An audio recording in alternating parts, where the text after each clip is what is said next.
Bob, what do you see tonight? I think that it will be huge. I think, as I remember in '92, we once hit 80 million. And I'm thinking it might do that as you projected. I think that both candidates have a lot at stake because they each have very different goals. Mm-hmm. And I think this will be the only debate. So there's a lot at stake. Jen. No question. I think if you're the Harris team, you have a huge opportunity because 28% of people, according to that New York Times poll, need to know more about you. So if you're her, you're thinking about that. What do they need to know more about you? Do they need to know the contrast with Trump? Do they need to know your plans? That's on her mind in this debate. I also think for her, she wants to get under Trump's skin. There's been reporting on that for sure. But also to do it in the right way. I mean, a huge win for her would be a big abortion moment, right? Where she pushes him on abortion. Because what's changed since 1992, and even more recently than that, is that these debates live on. They use them in clips for social media. They want the follow-up earned media coverage after. So they think a lot about what these moments are going to be. But for Harris, I think the biggest challenge is she's a preparer. We love that. We applaud people who do their homework. But at a certain point, you just have to kind of put the note cards and the binders away and be in the moment. You want to see her less scripted? Yes, because as you just did in your intro, which is so true, I mean, Trump is a circus performer. I mean, you didn't say that. Those are my words. And you need to, with a circus performer, it's very different from, say, being in a Judiciary Committee hearing where you're in control of the questions you're asking and what you're pushing these people on. You have to be agile and therefore let go of the briefing materials. She's smart. She knows them. You got to be in the moment, which she has every capability of doing, but that will be key, I think, in terms of her performance. Yeah, both of you mentioning whether or not she can affect Trump, who famously dominates these televised scenarios. Bob, they put out an ad which may or may not be a clue, because you could cut an ad and have a different message on the debate stage, citing Obama messing with Trump. Take a look. Here's a 78-year-old billionaire who has not stopped whining about his problems. Oh, she had a big crowd. Oh, the crowd. This weird obsession with crowd sizes. It just goes on and on and on. Bob, what do you think of that strategy, whether we see it on the stage from Harris directly, to try to get something back out of Trump? Well, I think that's a brilliant ad that'll go down in history with the daisy chain and all those things. I think Harris has to do four things. Number one, I think she has to continue the process of introducing herself to the American people. As was said, the poll shows 28% don't know enough or don't know much of anything. So this is an opportunity, but also a challenge. I think, second, she has to avoid taking the bait. There's going to be a lot of bait, and you don't want to take any of the bait. You've got to use the kiss-offs, the pivots, such as she used in some of the interviews. Same old playbook. Next question. Who does that? And I think you've got to get away from his circus, good word, and try to do your own thing, show your own capabilities. Third, I think she has to defend the best of the Biden record, and there's a lot there, a lot of good things. But she also has to do what Hubert Humphrey never did, and you guys are too young to remember Hubert Humphrey. Never separated himself just that bit from LBJ, the same way she has to separate herself a little bit from Joe Biden to show who she is and what she's for that's different than the last 4 years, because there are people who haven't liked the last 4 years. And finally, you know how they keep track of, in a football game, how many minutes each side has the ball? Every minute she's talking about the future, great. Every minute she's mired in the past, it's a loss. Just like a football game, offense, defense. That's such an interesting point that we'll take to Psaki. You mentioned Humphrey, which is interesting to LBJ because President Biden exited after winning the nomination late in the cycle. The last president to come anywhere close to that was LBJ. Hubert Humphrey, not known for the same level of joy that Kamala Harris has been evincing. I don't know if I passed Bob's history test, but those are some parallels, Jen. And Bob's point goes to these viewers. By definition, if you say, oh, 5-10 million people usually follow the news, and you're getting 10 times that, right? Right. Those people, by definition, aren't following it every day. Right. I heard from an Obama veteran today, like you, who was saying everybody knows that gas is still more expensive than before. And they know that she's tied to Biden.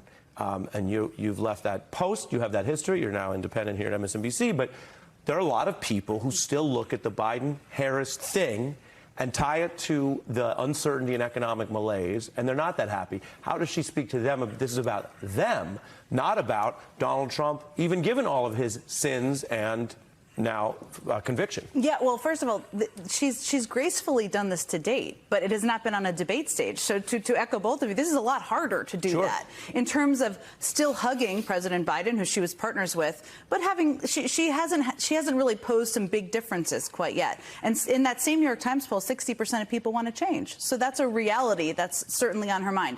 I think the key thing, I'm going to continue a version of the football analogy here, or just try for Bob Barnett out there. She should get points, I don't know, touchdowns, whatever, every time she makes it about the people sitting at home. I mean, the thing about that first debate, it was like a conversation between the two of them. It was not really about the people sitting at home. And ultimately, when she's at her best, when Joe Biden is at his best, they're talking about how they will fight for the people at home and how Donald Trump is fighting for himself. She can turn the messaging on almost any topic to that. And I think on the economy question, just to come back to that, that's how she does it. I am a person who wants to continue the work, to build on it, and I will be fighting for you. He's going to fight for himself. That's ultimate. That was the message in 2012, by the way, when Barack Obama won re-election and the economy was not fully recovered. That's a good message, and I think a good framing one for her as she goes into this debate. Yeah, and Bob, you know it's a big night in America when we turn to football instead of lyrics, okay? We're going as main. I mean, I may have butchered that, but I tried to continue. We're a field goal, a touchdown, yes, whatever conversions, it may be. 2 points. Exactly. We're going full mainstream. I'm over on time, they're telling me, Bob, but before I lose you, you of course worked famously for all of these Democrats.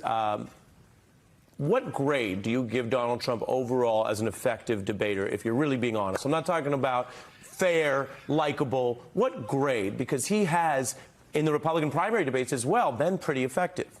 Well, I would say this. What he did in the Biden debate was come in with 10 ready answers on 10 topics that you knew were going to come up. Sure. And no matter what the question was, he answered the topic, not the question, which takes me back to the role of the moderators, which you discussed earlier. And takes me back to moderating you, giving a topic answer instead of a grade answer. Are you going to give a grade? A grade? Lawyer to lawyer. Are you going to answer the question? I don't think he's a good debater. You I don't? think he's a good talker. I think he's a good equivocator. Performer. I think he's got a lot of word salad, but I don't think he's an effective person at doing it. I take it one step further. Every time she talks not about you at home, but a specific person. We used to teach, use examples. Somebody you met in New Hampshire, somebody you met in Iowa, whatever. That's really powerful. So the grade is? For him, C-. Jen? Ooh. I mean, I'll give him a C just for performance, and that's part of what debates are, and that's an important thing to remember. The moments we remember, right, do they handshake? Is there leering? What is the facial expressions? And that will certainly be a part of this. Yeah, he's a proven liar. He's a convicted felon in New York with the sentencing coming later. He's on trial for stealing an election. We cover all of that. Yeah. Efficacy on the debate stage, I give him a range of B- to B+. He's also being graded on a curve. I'm not grading him on a curve. I'm talking about being effective, and you saw that, and then I'll let you have the last word. And we're over on time, but there we are. Ari, can I quarrel with you on one thing? Well, wait, I'm going to go to Jen and then you. Gosh, I feel like one of the debate moderators. Love it. Everybody's Bob, here in. we are. No, but here's what I'm going to say. Even last time, Jan 6, he had a terrible hand to play, and he should be pressed on that, and we've reported on that. And he turned the Jan 6 answer somewhat effectively, depending on the knowledge base of the listener, into saying, here's what was wrong with the economy and these other things, and hand it off. And it was this whole diversion, and it would take a strong rebuttal or a moderator to clean it up. And that's what I mean by effective. I don't mean honest. Go ahead. Yes, I agree. Not honest, very dishonest, not tied down by facts, not tied down by details of policy issues. So what I mean is, if he can, what I mean by grading on a curve, in terms of not by you, but in advance of this debate, is if he does not call her a nasty woman and does not shout at her and sounds marginally comprehensive or marginally not confused, then there will be people who say he wins, right? And I think that's what she's coming up against, and that's a challenge. Over on time. Final word, Bob. One final thing. James Carville, one of my gurus, used to say this whole election is about 20,000 people in each of 7 states. And that's the audience for this debate. And I hope that Vice President Harris keeps that in mind. It's not about the MAGA people. It's not about the committed liberals. It's about those 20,000 people in 7 states. Those are the people she has to talk to tonight. Now, part of the reason the stakes tonight are so high is that polls have consistently shown this incredibly tight race, even beyond the normal battlegrounds. Take a look at the latest Morning Consult poll, where it shows Trump only leading Harris by 2 points in his home state of Florida, which he carried in 2016 and 2022. I talked to the head of the Democratic Party there yesterday. She really thinks it's within reach. We'll see. But this is within the poll's margin of error. NBC's Steve Kornacki is manning the big board at MSNBC headquarters in New York. So, Steve, what else do the polls tell us going into the debate tonight? Yeah, well, take a look here, Chris. First, nationally, this is the average of all the major national polls that we keep here. Harris 47, Trump 45 nationally. In a couple ways of looking at it, again, you know, Harris, this is better for Democrats than when Joe Biden was the candidate. He was trailing all year.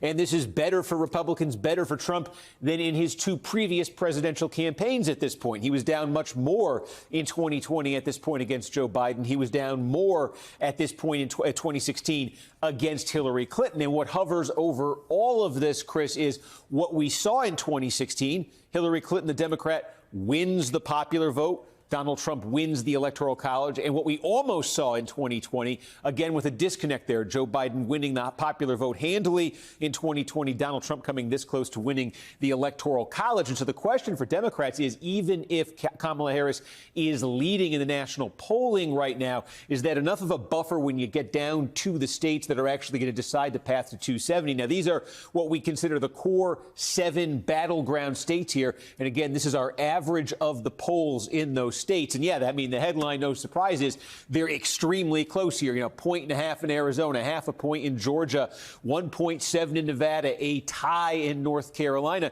You do see Harris in Wisconsin with a little bit more of a cushion there in the average than in the other states. But that gets to the other question.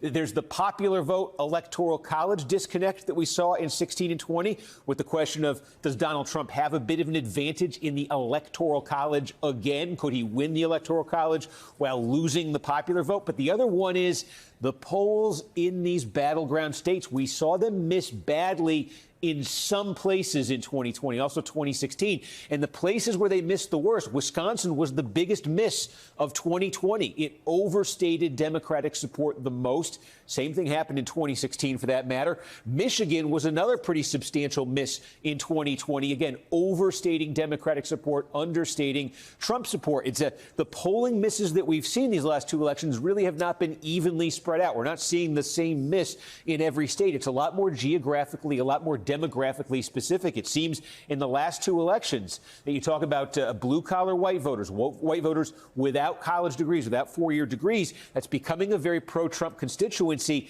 and the polling sort of underestimated Trump's support from that demographic in those states that have such high populations of blue-collar white voters. So that's another question. Are we seeing that again? Are these polls, especially in these states, going to overstate Democratic support again? Or are we going to find out there's also a new type of polling miss, a new type of polling error, or maybe they'll be right? But I think that is the question here when you look at these numbers. Always remember, we saw misses in those states the last time around. And then, Chris, just in terms of tonight's debate, you know, the stakes here, a lot of attention to this one. New York Times Siena poll, look at this, more than a quarter of voters saying coming into this debate they want to learn more about Kamala Harris. They need to. Donald Trump, much more of a known quantity quantity, and then there's that question of change versus status quo. Again, this New York Times Siena poll, a majority saying, Kamala Harris would be more of the same. She is the incumbent vice president in an unpopular administration, and a majority, 53%, saying Trump, the former president, represents major change here. So again, from Harris's standpoint, all those voters who say they want to learn more, is she trying to tell them, hey, I'm change, I'm not status quo? Is she able to do that tonight? Maybe something to look for. Yeah, it's something critical, I think. Steve Kornacki, thank you so much. Played Pence for Harris's debate prep in 2020. What I saw, first of all, this intellect. She's very smart. I think people who see her know that, but you see it, and it's really impressive. But also that intellect is matched to a kind of curiosity. Whenever we were talking about statistics or things that she might bring up, she was always pressing us for more, but not just more detail for its own sake. It was usually pressing us to say, okay, but how is this going to relate to somebody's life if they're watching this at home? And so there's a powerful intellect, obviously, but also this sense of curiosity, this focus, which I imagine is also what made her such an effective prosecutor. Hi again, everybody. It's 5 o'clock in New York. We are now hours away from tonight's presidential debate. The first, potentially only face-to-face showdown between Vice President Kamala Harris and ex-President Donald Trump taking place tonight in Philadelphia. But this is not a normal political debate because it is one in which both candidates don't share or adhere to the same reality. Trump cannot adhere to the facts or the truth, whether it's about election fraud or crime rates or windmills or COVID, really anything. We've seen him lie so boldly for 9 years now, but we cannot become numb to that. As Harris warned the country, prepare for the untruths that you'll hear at tonight's debate. We also cannot become numb to the warning upon warning upon warning upon warning that we've received publicly now from the people who used to work for Donald Trump in his first term as president, people who know his true character and abilities or lack thereof. It's why the Harris campaign is tonight deploying 2 former Trump officials as guests, former communications director Anthony Scaramucci and former national security official Olivia Troy. Hearing from them is like hearing from a reference from a job applicant. And it's why we showed you that clip of Secretary Pete Buttigieg at the top. He's someone who saw Vice President Harris in debate prep last time around, and he's worked alongside her during the past 3.5 years. Meanwhile, those who worked alongside Donald Trump during his time in office view their boss very differently. In addition to Scaramucci and Troy, an abundance of high-ranking former Trump officials have come out to tell the country that Trump is unfit to ever serve again. Their accounts are the focus of a new Harris campaign ad we told you about yesterday. To really know how someone will do in a job, listen directly to those who saw him in action. In 2016, Donald Trump said he would choose only the best people to work in his White House. Now those people have a warning for America. Trump is not fit to be president again. Here's his vice president. Anyone who puts himself over the Constitution should never be president of the United States. It should come as no surprise that I will not be endorsing Donald Trump this year. His defense secretary. Do you think Trump can be trusted with the nation's secrets ever again? No. I mean, it's just irresponsible action that places our service members at risk, places our nation's security at risk. His national security advisor. Donald Trump will cause a lot of damage. The only thing he cares about is Donald Trump. And the nation's highest ranking military officer. We don't take an oath to a king or a queen or to a tyrant or a dictator. And we don't take an oath to a wannabe dictator. Take it from the people who knew him best. Donald Trump is a danger to our troops and our democracy. We can't let him lead our country again. I'm Kamala Harris, and I approve this message. It's where we start the hour. Some of our favorite experts and friends all in Philadelphia ahead of tonight's debate. Former Trump White House communications director and host of the Open Book podcast, Anthony Scaramucci, is here with us. He's one of the former Trump officials at the debate tonight as a surrogate for the Harris campaign. Also joining us, former senator and host of MSNBC's How to Win 2024 podcast, Claire McCaskill's back with us. Also joining us, chief political columnist and host of the podcast In Politic for Puck, MSNBC national affairs analyst John Heilman's here. Anthony, I start with you. First, I'm jealous that you're all together and we're all back here. But your argument about Trump is one you've been making for years now. And some of the folks who you've suggested saw what you saw and would be willing to warn the country have come out. Do you expect a floodgate opening of additional warnings between now and Election Day? Well, I think there will be more, but I think, as you know, Nicole, it is very difficult. He's put together an enemies list. He's told people that he's going to have treason tribunals. Just imagine that in one of the freest nations ever created in history, that we have one candidate that wants to take away your First Amendment rights by speaking out against them. So there's a lot of people that are intimidated by that. But I think the good news is we've got enough people now that are really sending a warning message to the American people. Anthony, what do you think sort of the three legs still holding him up are? What holds up his support? He's behind Harris about 3 points nationally, according to Matt Dowd, a very accomplished pollster. But what do you think is holding it up, and what do you think knocks any one of those three legs out? Well, I think tonight is going to be a big deal. I think the vice president is going to contrast herself, the realism of her, the can-do execution nature to her personality versus the sort of discombobulation and the degradation that we've been seeing. But I think what's holding him up is the uncertainty. We need to see the full narrative of Vice President Harris. And I'll make a prediction here. This is a lot like the Reagan election in 1990. The polls were very tight. The narratives emerged, and I think the vice president did a great job tonight. And once that narrative emerges, you're going to see her take a wide lead over former President Trump. One of the things that hasn't sort of settled in yet is that she now is the candidate who represents the vision for this country as embodied by Bernie Sanders and Dick Cheney. How do you sort of take that to the country? Well, listen, I think that says a lot, because I think if you look at both of those people, whether you disagree with their policies, and someone may disagree with both of them, frankly, they both love the country. So they're sitting here with two choices, and they see her as the choice to take America into the future. They see him as very divisive, somebody that will disengage us from our allies, somebody that will put hurt on his fellow Americans. And as one of those people in the ad said, I think it was John Bolton, he only really cares about himself. He's not here to serve the American people. So I think Vice President Cheney and Senator Bernie Sanders see with great clarity the reality of this. She is the person dedicated to service. He's the person that's dedicated to self-service, and that's why we're all with her. You have been an eyewitness to his disdain for the military. It's something that we talked about the last time you were on this show. Since then, Arlington happened. Why, in your view, haven't more people spoken out about how he uses troops as props?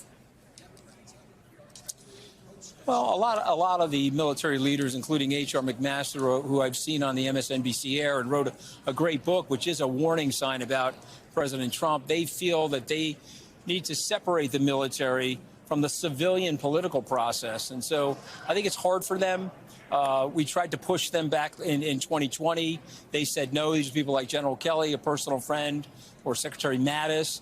But they've made statements. They've made statements to the press. They've been on the record. General Kelly did hear the suckers and losers comment.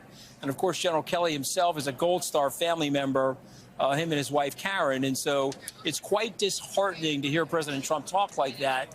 And I think that message is resonating. I think there's a reason why Vice President Harris is up in the polls. It's a combination of all these things that we're discussing. But I think tonight is the breakout opportunity for her. And I would imagine she's going to go up big and stay up big until we get to Election Day. She's also had a lot of endorsements since the last time I had a chance to talk to you from business leaders. Just talk about the strength of her support in those circles, which you know well. Well, there's 85 Fortune 500 business leaders that have came out collectively and endorsed Vice President Harris. She has a broad base of people that are entrepreneurs like myself that are also endorsing her. And I think the message is we are on the right track economically. Inflation is down. We are doing things for middle-income people and lower middle-income people. They had a great legislative agenda over the last 3 years. We're making microprocessors here in this country. We're rebuilding bridges, roads, and tunnels, which is reducing inflation because of the costs of transit in the country over that infrastructure. And I think people want continuity in their messaging.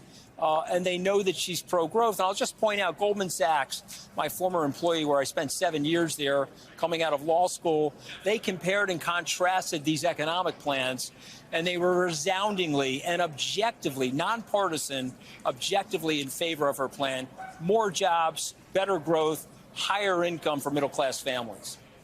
What do you think your being there tonight does to Donald Trump? Well, listen, I think he knows that the gig is up. I think he's getting painted into the corner. I think he knows there's an impending sentencing in the state of New York. I think he knows he's down. He's behind in the polls. That's why he's lurching for greater publicity, saying more outlandish things. I mean, Nicole, the next time I talk to you, I may be in jail, right? Because if he wins, I'm a Vice President Harris donor. And he said last week he's going to jail people that donated to her campaign. So this is all this crazy, illogical attention seeking by him because he knows that he's up against it. He has very good political instincts, and he knows she's building an Obama-like coalition to victory. And Senator McCaskill and I were talking about registrations being up in swing states of the types of people that are going to vote for her, particularly young voters. Remarkable. Peter, you've written a great story, front page of the New York Times, talking about Donald Trump's age. Yeah. And how things have changed so quickly. It was Joe Biden a couple of months ago. All the questions about Biden's age. Joe, that was so June. That was so June. Which, let me just say, the last debate feels like it was like in 1947. It was so long ago. Right. But as the debate looms, you're right, Trump is now the one facing questions about his age and capacity. Yeah, no, the politics have turned on their head, of course. He is now the oldest person on stage, and he won't have Joe Biden's issues to distract from your point of view of his own, right? So if a lot of people would have said on June 27th, he didn't necessarily present very well, but because Biden had such a hard time, formulating his thoughts and looked blank at times, it distracted from a critical examination of Trump's capacity. Well, that's not going to happen now, obviously. Kamala Harris is 59. He is now 78. He will be the oldest president in history if he wins and serves out his term. Right. And we've seen through that child care answer and other statements in recent weeks and months that he can go off on these bizarre tangents, hard to understand statements. Well, not only that, Peter, when he goes out, and he's not campaigning a lot now. Yeah. But when he was, while Joe Biden was still in the race, he confused Nikki Haley with Nancy Pelosi. He confused World War II with World War III. Right. He kept thinking that he had beaten Barack Obama. Yes. He kept thinking he was running against Barack Obama. He was, and again, I'm not judging. I mean, when I'm 78 and I'm standing up on stage with that sort of pressure, perhaps I would do it. We would all do it. But he definitely was looking addled. Yes. And I just wonder, are you getting any reporting that that's why they're keeping him off the campaign trail? Well, I mean, that's a good question, right? Now, look, he is different than Joe Biden in the sense that he projects more energy and he projects more volume, and that covers, I think, for some of the, the mangled verbiage and unfinished thoughts at times. Although if you play the full answers to some of these questions, like with the child care thing, it comes through. Now, I mean, in journalism, there's kind of a structural thing where we look for the quote that seems to make sense, and we write a story or we put a clip on air, and we don't tend to play them at length the way we probably ought to more often. Because when you do see that, and we'll see it tonight perhaps, you understand that he isn't completing a sentence, he isn't completing a thought, and however loud he may be, people are questioning his ability to answer the questions. Okay, in a moment, we're going to speak with the chairman of the Democratic National Committee, Jamie Harrison. But first, joining us now is the host of the podcast On Brand with Donny Deutsch. Donny Deutsch, and the co-founder and CEO of All In Together and host of Majority Rules on Two Way, Lauren Leader. And professor of history at Tulane University, the great Walter Isaacson, is with us at the table as well. Jonathan Lemire is here, too. And, Jonathan, just before we break it out to the group here, one more thing on the structure of the debate. I think there's a tendency on hosts and producers to have, like, their topics. And these are, we're going to do foreign policy and we're going to do domestic policy. And then he doesn't answer the questions and they have to move on to the next topic. Why? Why do you have to move on to the next topic? If you haven't gotten an answer as to whether or not 2020 was a fair election or whatever else about a post that he's put out there, why not stay on the question until you get an answer? Who would have a problem with that? And that can be a question as simple as who won the 2020 election. It can be talking to Donald Trump about his threats over the weekend about the massive CNN town hall. I would have never left that question. Right. I would have never let that question go by and continued with the town hall. One thing of note is CNN, before the Atlanta debate, made clear. They said, we're not in the business of fact-checking, a decision that was greeted with some criticism from a lot of quarters. ABC has not said that. ABC and their political director has said, hey, we will do some. We can't bog down and fact-check everything that either candidate says, but we're going to do some. So Donnie, so that's a step in the right direction. So Donnie, it is a big moment tonight. It is undeniable. This might be the only time these two share a stage. It's unclear if there'll be another debate. I think for the vice president, she does present such a contrast. It's a very different scene than what we saw in Atlanta at the end of June. It's also an opportunity for her. We saw some polling over the weekend that suggests that Americans, even those who like her, they just want to know a little more about her. What is she? Who is she? What does she stand for? This feels like an opportunity not only to explain herself, but to grow her support. So I just want to pick up on a point you guys were talking about. Message to the moderators. Start with one question. Mr. Trump, did you or did you not lose the 2020 election? That's the existential question. That's if we go on the premise that the most important thing is democracy on the line or is it not on the line? That's the tell. And Mika, to your point, you stay on it. The thing that she has to do is what I call pivot contrast phrases. Basically take a lesson from what you guys played earlier in the show, the old Reagan thing. There you go again. Brand him with a pivot statement each time. Mr. Trump, you've said that 1,000 times before. Mr. Trump, or President Trump, that's a lie again. Or Mr. Trump, that's yesterday's news. Continually each time, brand him as yesterday. Brand him as a liar. Brand him as old news before you answer the question. That will get under his skin. The other thing she has to do, she has to look like a commander-in-chief. That's really important. People are seeing it for the first time, which brings up another issue. You guys talked about this earlier in the show, the woman issue, a woman in power. And it's unfortunate that she still has to do that dance, but she does. But do the pivot phrases, be in command, get under his skin. But moderators, please start with the question, who won the election? Donald, you've been lying for a decade now. The same lies. It's time to move on. That sort of pivot. Hey, Walter, let's just step back and tell me, looking back at presidential debates, what one or two have stuck out in your mind as actually having an impact on the election? I think what really matters, both in a debate and a campaign, is to come across as I'm the person who cares about people like yourself. And I think that Reagan, who had a very strong ideology, was able to capture that. And he was able to capture a sort of sagebrush populism that meant I'm not for the elite, even though it was, as a lot of what Reagan did, an act. I think now you're seeing populism, not just in the United States, but around the world. And we have a history of populism both on the left and the right, ever since Andrew Jackson or maybe Shays' Rebellion. And the question is whether Harris can say, I care about people like you, I'm fighting for you against the banks or whatever, big corporations, but also not make it fully ideological. And I think that that's what Reagan was able to do at some point in the debate, and that's even what Bill Clinton was able to do.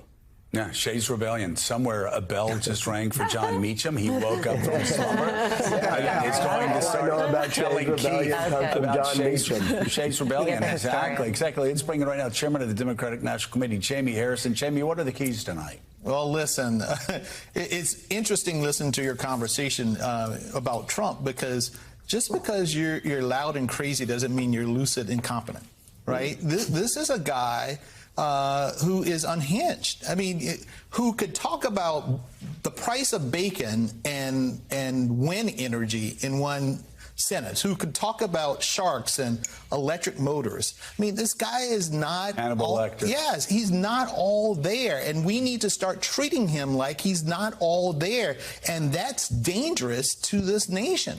You know, I think this debate tonight is really going to be a stark contrast for the American people. It's about the future versus the past. It's about truth versus lies. It's about hope versus fear, but ultimately, it's about progress versus chaos. And I think the vice president is going to stand on that stage tonight and be presidential. And when she does that, we are going to ride into this November election, because then that will answer the question that so many people who don't know her have about whether or not she can handle the job. Because if she can handle Donald Trump tonight, she can handle Vladimir Putin and any other dictator or wannabe dictator that's out there. Okay, Claire. So they seem like, at least publicly, they're both feeling good going in tonight. She gave the thumbs up yesterday when she was on a walk with her husband.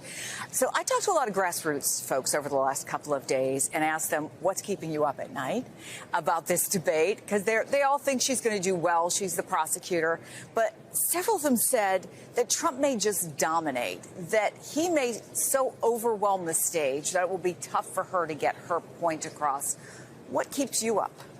Bet you $1 that doesn't happen. Okay. By the way, first of all, can I nerd out for a minute? Sure. This is so cool. It's so cool, right? I mean, for the political nerd in me, this is like Christmas. We should tell people, by the way, we said it's a spin room, and in the middle, it's enormous. That's where the folks who are going to say, my guy won, my girl won, are going to stand. But now it was empty this morning when I first got here. It's all filling up. You can see with the reporters who are behind Andrea and me, and those are the folks who are going to put their stories out there. Just one quick point is, back in Colorado when we were there back in 2016, it seems like forever ago, Donald Trump came into the spin room. Yeah. And went to the rope line. Melania was with him. Those were different days. He was very chatty.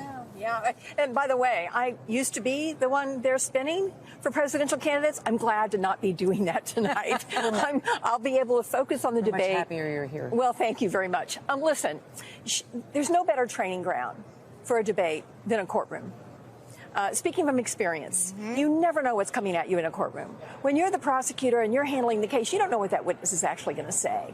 You don't know how the judge is going to rule. So she is very used to having to think on her feet and pivot. And not ever under this kind of pressure. Not with under these this kind of stakes. pressure, but she has risen to this moment. I think most of America underestimated Kamala Harris. I think she has shown the country that she can handle this pressure, that she will be very presidential, and she knows she has to do one thing more than anything else tonight, and that's reassure America she's ready to lead the strongest nation in the world. And I think that's what she's focused on, rather than his phony, baloney BS. Well, just related to that, just one quick point. When I was doing some reporting with a lot of State Department and national security officials about what kind of foreign policy she would have, to a person, they all said, she's a former prosecutor. She's a lawyer. She reads her brief. She reads the PDB, the Presidential Daily Brief. So she really prepares herself. She comes to the meetings really prepared. It's her MO. Yeah. If anything, she might do too much homework, but that's another I think that she needs to be more worried about that than not being prepared enough. Over-prepared, And I think the policy stuff, it's important. It's all on her website now. Go on her website. You can see all of her policy positions. Tonight, she really has to be strong. She has to be likable. And if she can, she needs to be dismissive of him in a way that makes him smaller. I want to bring in Eugene. Eugene, you noted in today's playbook that there's plenty of gamesmanship going on both sides, trying to rattle each other, which is picking up on what Claire just was talking about, and Chris. So can you tell us about what's going on behind the scenes? Yeah, I mean, it started with the mics, right? The question of whether or not the microphones would be muted in between answers. And the reason that the Harris campaign wanted that is because they remember and they think about the debates that happened, not this year, but in 2020 with Donald Trump and Joe Biden. And some of Joe Biden's best moments were those moments where they kind of interacted with both mics on. They remember that in 2020, when she debated then Vice President Mike Pence, the biggest moment, and it still kind of follows her to this day, is Mr. Vice President, I'm speaking. And so trying to recreate that moment, and most importantly, try to needle him into calling her name. Let's be real. Like, that is the kind of gamesmanship that they're working, that we've moved into as we move to today. And the Trump campaign ended up being the opposite of where they were for the debate with Joe Biden, which is they wanted to keep the mics muted because they know that, him calling her name, him kind of getting thrown off is not going to be good for him. If you think about the Joe Biden and Trump debate, Trump didn't really do well, right? He wasn't talking about, there were lots of mistruths in there. He was saying things that weren't true. But the problem is that Joe Biden wasn't able to fact check him. He wasn't able to parry in any way, shape, or form, even with the mics muted.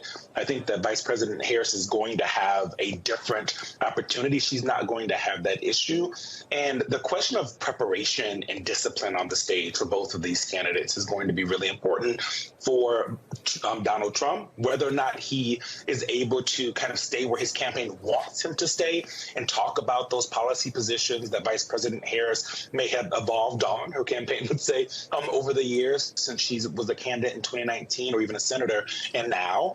And Vice President Harris, who, if you talk to aides as I have for years, over preparation is a thing that they are always thinking about, that they don't want her to, think that she's going into a courtroom and have to read every single brief and have every single word ready to go, because they are starting to, and she is starting to believe that kind of her gut instincts on some of these things and some of these unscripted moments are, one, what the American people want to see, and two, where she can kind of shine, right? That she can react to what's happening on stage instead of looking too scripted, right? And so all of these things they're working on behind the scenes, and I guess we'll see tonight whether or not both campaigns were successful on the discipline aspect of this. I mean, that's really a question of confidence, which I've seen a big change in traveling with her over the last couple of years on overseas trips. Claire, 70% of American adults say they're going to be watching. This is such a huge audience, a huge opportunity, but it's also a big risk. If you mess up, everybody's seen it, and we saw what happened just 7 weeks ago.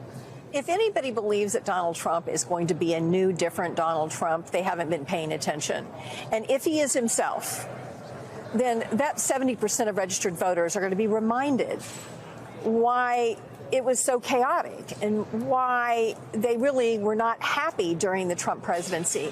I think the contrast is really going to serve to her benefit, and I think the bigger the audience, the better. It's 90 minutes. It's the least a citizen can do to inform their vote. I hope everybody watches us on MSNBC. Yesterday afternoon when I talked to 4 state party chairs, contrast was a word that they talked about a lot in having heard about a lot of voters, because they've been doing outreach, hundreds of thousands of doors knocked, millions of phone calls made, right?